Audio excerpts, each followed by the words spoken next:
Carole, Black is Good News Planet. This is a big honor. I'm getting to speak to Kristi and her mom, Yamaguchi, Carole. Hi, Carole. Hi, Kristi. How are you both doing? Hi. Hi, great, thank you. I just asked her if she's in the San Fran area, if you're going to go back and do something. Do you ice skate still? I get on the ice for fun with my children, but I'm not really performing anymore. So it's just for a hobby these days. Kristi Yamaguchi saying it's for a hobby. You were such a vision on the ice. Carole, are you a skater? I'm not a skater. No, absolutely not. I don't know where Kristi wanted to do this. You know, she saw an ice show when she was about 5 or 6 and said she loved the costumes. But you were a supporter. A supporter.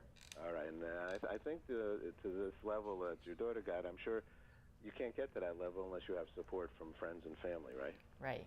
Oh, absolutely. Yeah, it takes a village for sure. There you go. A lot of road trips? A lot of road trips, a lot of early mornings, a lot of driving around. All righty. Well, I think support is what we're going to be talking about, though, today. You're talking about families getting vaccinated against influenza. Okay, we're coming into the winter months, and probably there's a larger surge in that concern.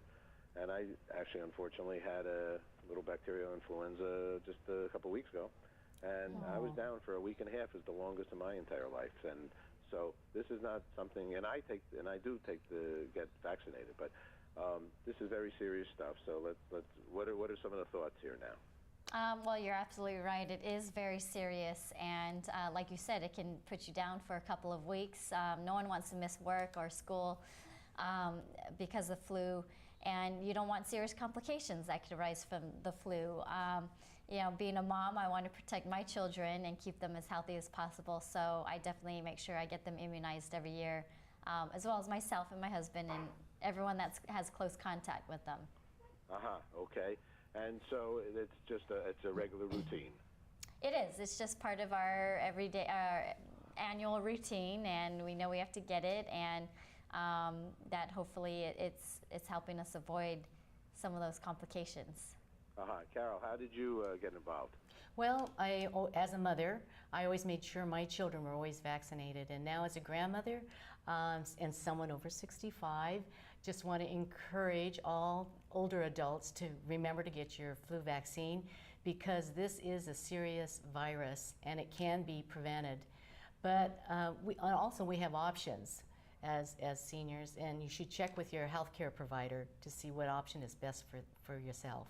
Okay, I guess I'm 62, so and I work with SeniorNet, senior organizations, and so on and so forth. Wow. What do you mean options?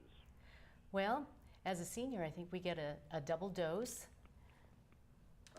Or, you know, depending on your immune system or your state of health, your healthcare provider can advise you on which immunization you should have. Oh, okay. I never knew that.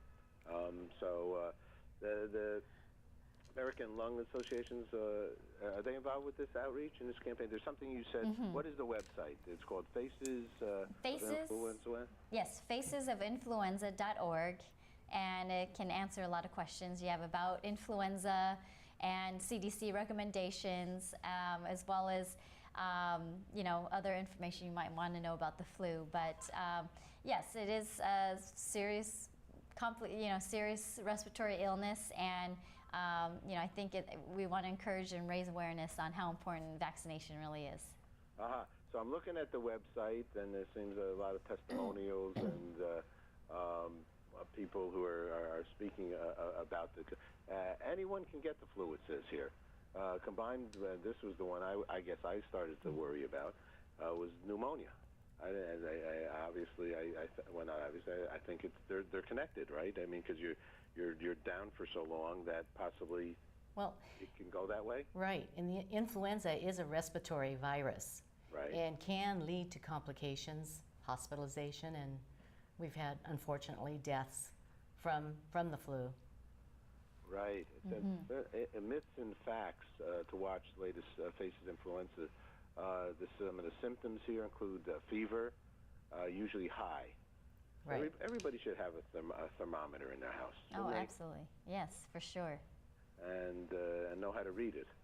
Also. There's something, a C and there's an F. You need to know which one you think you can read. Right. And you don't want to be looking at the C when you think you're looking at 98.6. Oh, yeah, right. All right, headaches, extreme tiredness, a dry cough, a sore throat, runny nose. So these are on the website, complications from influenza and how influenza spreads. Oh, wow. Right. So that's also another big concern, right? Because as a mom, right? How do we take, if one guy has it, what do we do with the rest? Right, exactly. And I think, the common sense precautions, are the way to go. Washing hands frequently, coughing or sneezing into your elbow. And, if you are sick, stay home. Like, don't expose schoolmates or coworkers to whatever it is you might have. Aha. And it says here, this is 6 months of age and older, that the Center for Disease Control and Prevention recommends annual vaccination for everyone 6 months of age and older. Mm-hmm. Wow.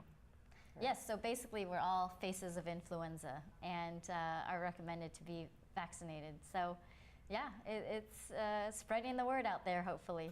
Well, this is really wonderful for you and your daughter to come out and to talk about it and lend her hobby, lend her status and her great success to this. This is a real tribute to humankind, that I know. Thank you. And you do many things. I think we've interviewed you many years ago for something else. So let me ask you one last question then. What's good news for each one of you? What's good news? Get your vaccine. Stay healthy this flu season. Okay. Thank you both very much. All right.